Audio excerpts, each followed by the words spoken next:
Your friend has just had surgery. You want to jump on the meal train and take dinner. What do you fix? Well, if you're like most people, you send lasagna, bread, and enough dessert to last all week. Then the next day, someone makes chicken spaghetti, rolls, and more dessert. What if instead of the traditional comfort food, you fix something that actually promotes healing?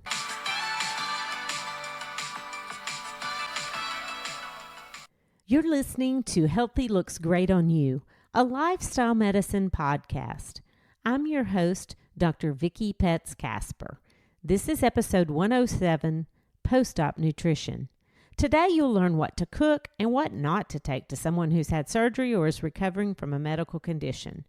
Whether you're the patient, the family member, or a friend, you'll have better understanding about the process and the extra energy and nutrients needed for healing. Of course, the best foods to eat post-op somewhat depend on the type of surgery. Someone who's had their tonsils out will have different needs than someone who's had a hysterectomy or knee surgery. But there are some general principles for everyone to promote healing and alleviate side effects of medications. Today, I'll share some recipes and ingredients that you need to include that will help rather than hinder. But first, we'll examine the common problems after surgery that you want to target with your meal. Then we'll explore the science of healing. It's fascinating. Then we'll jump into the kitchen. One issue many people experience after surgery is decreased appetite. And you know everyone bugs the patient to death. You need to eat. You need to eat. And while that's true, it's better to encourage the patient to eat more often rather than eating more in any one sitting. And make sure that what they're eating is packed with calories and nutrition. Offer lots of healthy snacks like fruits, Greek yogurt, and nut butter. And sometimes it's easier to drink than chew, so smoothies hit the jackpot. I'm going to give you some specifics and my super secret ingredient in a moment. But hydration is crucial. All those drugs that were pushed through the IV during and after surgery, they need to be flushed out. Drinking lots of water helps with circulation, which in turn helps maintain adequate blood pressure to combat fatigue. Hydrating also helps manage swelling. You know, without enough fluid intake, the body just hangs on to every drop. Think about how the skin on the back of your hand looks when you're dehydrated. It loses its elasticity and it doesn't spring back when you pinch it. Now imagine how bad that is for tissues that are trying to heal. Water is best, but if needed, add some natural flavors like watermelon, citrus fruits such as orange, lemon, or lime slices. Pineapple adds a lot of sweetness. Other tasty combos are strawberry basil or cucumber mint. I have a secret ingredient that can be added to water too. I'll tell you in a bit. The target for drinking water is 12 to 16 cups a day, but avoid sugar-sweetened drinks like lemonade or sodas. And I also want to mention diet drinks. The healing process requires a lot of energy, and energy comes from calories. Decreased appetite is common after surgery. Don't waste the opportunity to hydrate with healthy, naturally flavored water or vitamin and nutrient-rich smoothies by filling your stomach with diet drinks. They're completely empty of any benefit. Now, trust me, I get that caffeine may be an issue if you're used to getting your Diet Coke every morning, but tea is a better choice. I'll probably do an entire episode on the different types of tea and their benefits, but since we're talking about caffeine, let's just take a quick look under the microscope at black tea and green tea. Herbal tea has lots of benefits, but caffeine is not one of them. And if you're an addict like me, you gotta have your caffeine. My drink of choice is coffee, and that's fine as long as you don't drink too much. But sometimes it does upset the stomach. Black tea can lower levels of C-reactive protein, which is an inflammatory marker. Polyphenols found in the tea leaves also have anti-inflammatory properties. So skip those diet sodas and drink tea for a pick-me-up. But really, use water to flush because too much caffeine can cause its own problems. Now that you're awake, in addition to decreased appetite, nausea is common after surgery, and there are a lot of reasons. Obviously, any surgery in the abdominal cavity is going to affect the GI tract, but even surgery on your big toe can cause nausea because of the anesthetic medications as well as the pain medications. And that's why lasagna isn't the best choice for a post-op meal. All that tomato sauce is acidic, and that can further irritate the stomach lining rather than soothe it. Now, there are a couple of ingredients I want to mention that actually counteract nausea. The first is ginger. Ginger is used for nausea of pregnancy, chemotherapy, and motion sickness. But it needs to be real ginger, not those sugary ginger snaps or ginger ale. Raw ginger root contains gingerol. Now, don't you wish all chemicals were named that logically? Well, don't get too comfortable because ginger root gets its pungent taste from shogalls. 6-shogal is also an antioxidant, anti-inflammatory, and it's more concentrated in dried ginger. The theory on why ginger helps with nausea is that it promotes emptying of the stomach. And ginger comes in several forms: raw, dried, crystallized, candied, powdered, and capsules. And the actual dose hasn't been well studied, but aim for about 1 gram a day, and that will help with post-op nausea. You can add ginger to soups or smoothies, and that's one of my secret water flavoring ingredients, and it pairs well with lemon. Most people go home from the hospital with several prescriptions. The most commonly prescribed medication for nausea is ondansetron or Zofran. And take one guess at what the biggest side effect from this drug is. And I'll give you a hint. It starts with the letter C, a big C. That's right, constipation. And it's compounded by all those drugs that were given during and immediately after surgery. They cause constipation too. Decreased activity has a cumulative effect, contributing further to constipation. Okay, I've covered all the C words causing this common symptom. Let's communicate about it a little more. Constipation can be the most miserable symptom of all after surgery. But wait, there's another C that makes it even worse, and it's something your friends will load you up on when they bring you that chicken spaghetti or taco soup. Did you guess it? Cheese. I know we all love mac and cheese, but really, it's not best for the bowels. Neither is red meat, processed meat, refined grains like rolls, breads, pasta, crackers. Oh my, that hits a lot of fan favorites on the meal train, doesn't it? You don't have to go to medical school to know that D comes after C. So let's talk about another big category to avoid: dessert. When I developed myasthenia gravis, I was super sick and stuck at home. People were incredibly kind and thoughtful, and I had so much food. But here's the deal. I was on a high dose of prednisone, which made me diabetic. So I specifically requested no dessert. But most people just couldn't stand it, and they brought sweets anyway. And I'm not talking about just a few cookies. I'm talking about a whole cake or a whole pie. And while I appreciated it very much, I couldn't eat it. Oh, but there was a time when I could, and that wasn't a good thing either. When I was in my 30s, I did a jackknife off the diving board and ruptured a disc in my neck. Yeah, I know. When my C-spine was surgically fused, the desserts flowed into my kitchen. Good grief, I had dessert for dinner every night, leftover sweets for breakfast in the morning, and more for lunch. And listen, a week's worth of meals that includes a cake with every one of them is a total of about 14 cups of refined flour, about 10 sticks of butter, and at least 8 cups of sugar. I know that sounds delicious, but 10 pounds later, my clothes didn't fit. And I think it's obvious that nobody needs an entire cake a day, post-op or otherwise. What is actually needed is fiber. Whole grains have lots of fiber, vitamins, and minerals. And if you listen to the last episode, you might remember that fiber is only found in plants. So instead of baking, think about ways to add healthy sources of fiber, such as avocados, flax seeds, chia seeds, whole wheat, whole grain cereals, whole grain rice, oatmeal, beans, fresh fruits, nuts, and vegetables. Now, unfortunately, there is a downside to some good vegetables. They cause gas.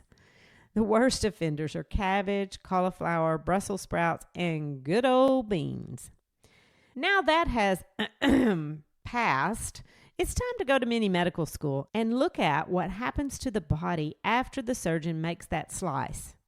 A surgical wound causes an intense inflammatory response. The immune system mobilizes the troops and sends out an army of white blood cells to surround and protect the wound. The arrival of this battalion can look angry, causing redness, swelling, and warmth in response to the scalpel's injury. A surgical wound causes trauma, disrupts tissue, and interrupts blood supply.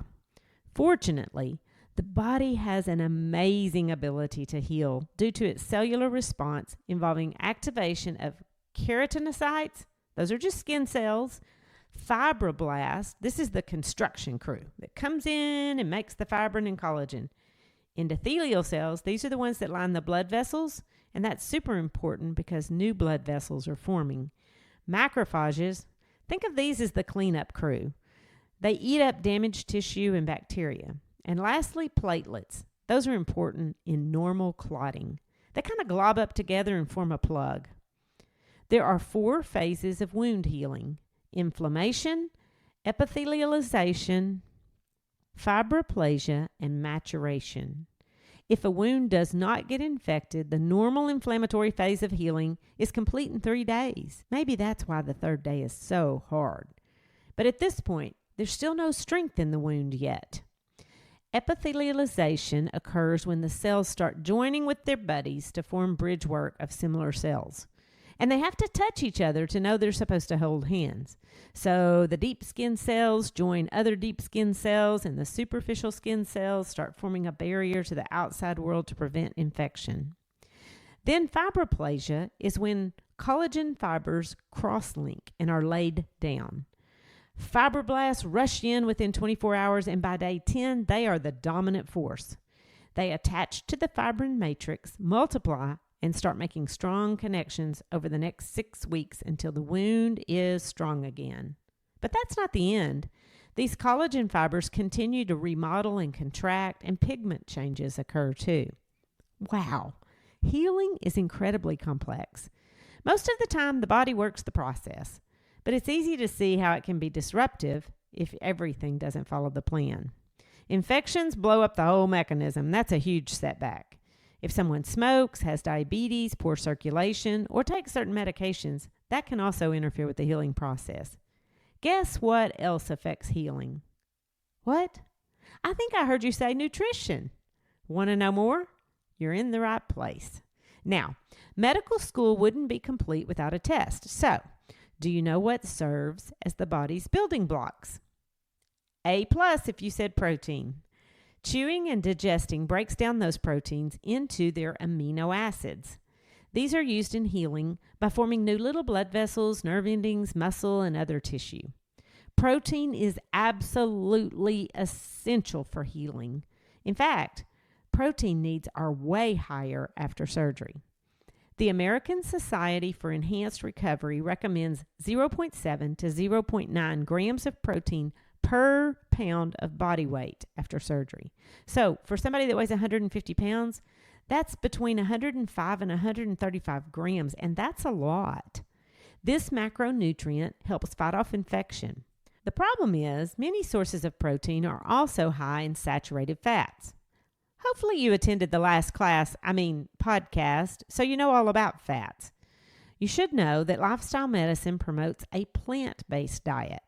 You can get enough protein without meat or dairy, and we'll cover that in another episode. But for now, I'm going to include information about meat, because your friend or loved one probably isn't eating plant-based. We will focus on healthier sources of protein, such as skinless chicken, which contains 21 grams of protein in 3 ounces. An egg contains 6 grams of protein, and Greek yogurt contains about 15 grams in 5 ounces, depending on the brand. But watch for a lot of sugar in yogurt. Remember, your homework assignment from last week was to start reading labels. So sweeten your yogurt with fruit instead. I do want to highlight a few ideal plant sources of protein, though. Quinoa, kidney beans, nut butter, vegetables, and whole grain pasta or rice. So start thinking about how you can combine these ingredients to make things like grain bowls. Maybe start with a base of quinoa and add some nuts and vegetables. Drizzle a little tahini on top. I'd love to hear your favorite recipes. But I did put some Pinterest links in the show notes for you. Before we leave the topic of protein, let's look at some fascinating new research that I think you'll find interesting. Breaking down this topic, what do we get? amino acids. Amino acids are the building blocks of proteins. Stack them together like Legos and you've got a whole protein. And every single cell in the body contains protein. There are 2 amino acids that are super important in post-op healing, glutamine and arginine. They're naturally made by the body, but sometimes the body's needs outpace its ability to manufacture. So that means they are essential amino acids, or at least semi-essential. Guess when you do need more than you can make? Yep, after surgery. These 2 amino acids play a role in transporting substances in the blood, which may mean they help prevent infection, but there is more research that needs to be done. But this field of study is called immunonutrition, and it refers to immune-enhancing nutritional supplements. Glutamine is the most important and abundant amino acid in the body. It has a starring role in the immune system function and gut health.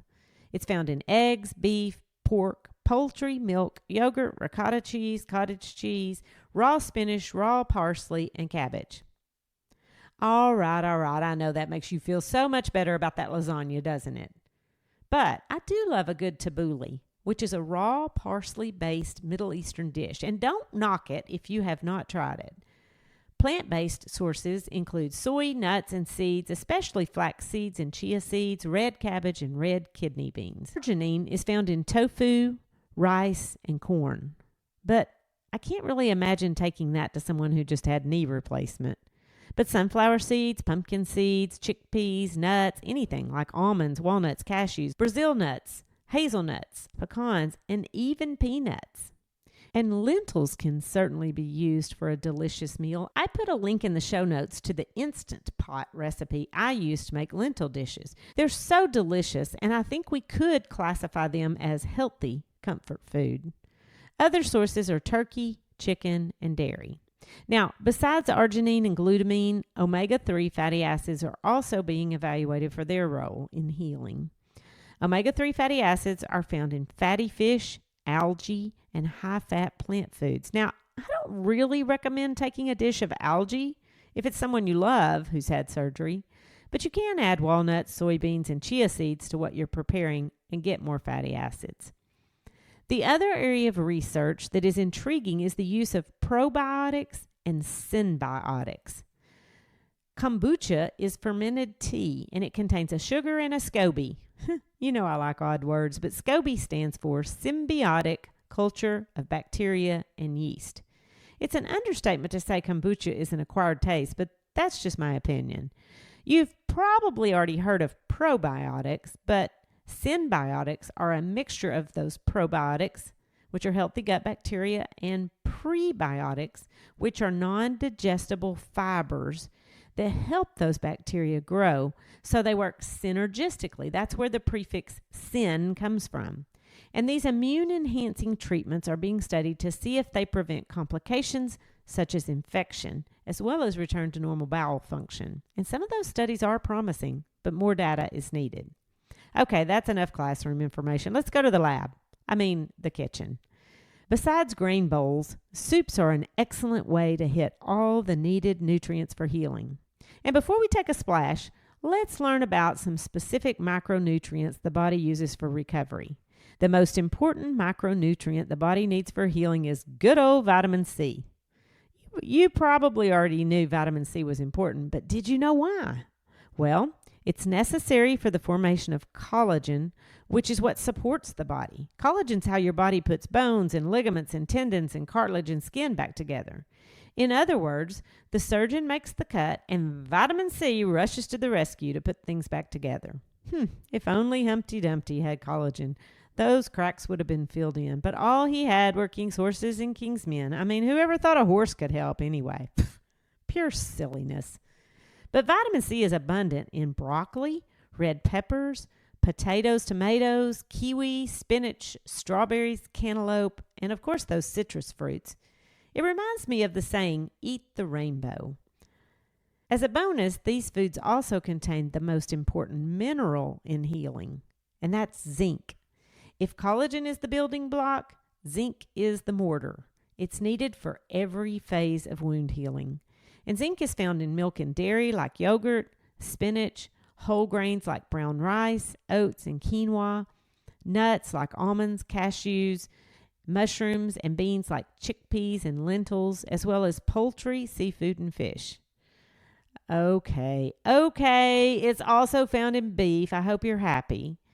But zinc really matters because it's involved in immune function and protein synthesis. It's involved in the early remodeling of collagen, and that's why it's so good for healing and skin growth. Vitamin A stimulates collagen formation too. Apricots are high in vitamin A, and the dried ones can really help you go too. Carrots, sweet potatoes, broccoli, bell peppers, especially the red ones, avocado, butternut squash, tomatoes, eggs, mango, milk, peaches, and pumpkin are chocked full of vitamin A, which helps make skin cells. Seems like kind of an orange-red palette, doesn't it? Another mineral that helps heal tissue and reduce swelling is magnesium. Good sources are avocados, almonds, cashews, leafy green vegetables, bananas, and whole grains like oats and rice. I feel like there's a theme developing here. So what I'm going to do is put a list in the show notes of these foods which are power-packed with nutrients. If there's been significant blood loss, iron levels may be low. Iron is found in red meat, but also in whole grains, dark leafy vegetables, nuts, and dried fruit. Hopefully that gives you some ideas about dessert besides pie and cookies. And remember, iron is better absorbed when eaten with vitamin C. Now, before we finish up, let's do a quick overview of blood clotting. What you don't want to happen is to get a blood clot in the deep veins. And the single best way to prevent that is by walking. And riding in a car is especially bad because the edge of the seat puts pressure on the back of your knee. That's where DVTs can form. On the other hand, blood needs to clot after surgery or you just keep oozing and bleeding. So what's needed is healthy clotting. The stars on the food lineup here are dark green leafy vegetables, okra, fish like tuna or salmon, fruits like grapes, cherries, apples, pears, and citrus fruits which contain flavonoids and phenols which reduce the buildup of plaque and inflammation inside the blood vessel. Also, prunes are good for this, and they're good for getting the bowels moving too. Here's a little tip. You can add prune juice to a smoothie. It's sweet and mixed with the right combo, it tastes just fine. Calcium also plays a role, and it can be found in fortified orange juice, cereals, and soy products. Olive oil and berries may help prevent deep vein thrombosis or blood clots, as well as my two secret smoothie ingredients, turmeric and ginger. Turmeric has anti-inflammatory properties, and it probably deserves its own podcast episode, but sprinkle a little on oatmeal or soups post-op. Whew, it takes a lot of energy to heal. And remember, energy comes from calories, so focus on those nutrient-rich foods. Think of proteins like bricks. Suppose you're rebuilding a house that was destroyed by a tornado. You wouldn't want to run out of bricks. In the same way, you don't want to run out of protein in the rebuilding process after surgery. But after surgery, with a decreased appetite, getting enough protein may be a challenge. So the patient needs to eat often, whether hungry or not. Protein needs to be included in every meal, every snack. And you can pair carbohydrates with a protein and healthy fats, such as nuts. Now, doctors have known that nutrition is important in post-op healing for a long time. It was first reported in the literature in 1936. Yet I am amazed at what hospitals serve after surgery. It's certainly not wound healing friendly foods. After I had that neck surgery, they brought me rice. Now, I want you to do a little exercise with me. Pretend your neck is completely immobilized and you're in a collar and you're kind of reclining in the hospital bed. Now, act like you're trying to spoon rice into your mouth. There's this little forward slide that can't be done in a collar. It's a needed skill when eating rice in bed. I guess the kitchen didn't think of that. I also remember being in the hospital with myasthenia gravis and that prednisone-induced diabetes and getting no less than chocolate cake. My loved one that recently had surgery got chicken tenders that were heavily breaded and so tough there's no way anybody could chew them. Now, we can't change what hospitals are serving, but you can sign up on the meal train to take foods that help. And remember, soups and smoothies are the jackpot. I'm going to put a link in the show notes to Tuscan soup because it has a lot of good stuff in it. Think also about oatmeal, add berries and nuts. You can put just about anything into a smoothie, including prune juice or dates. And to help you meal plan for your post-op loved one, I created a download in the show notes because recovered and healthy looks great on you.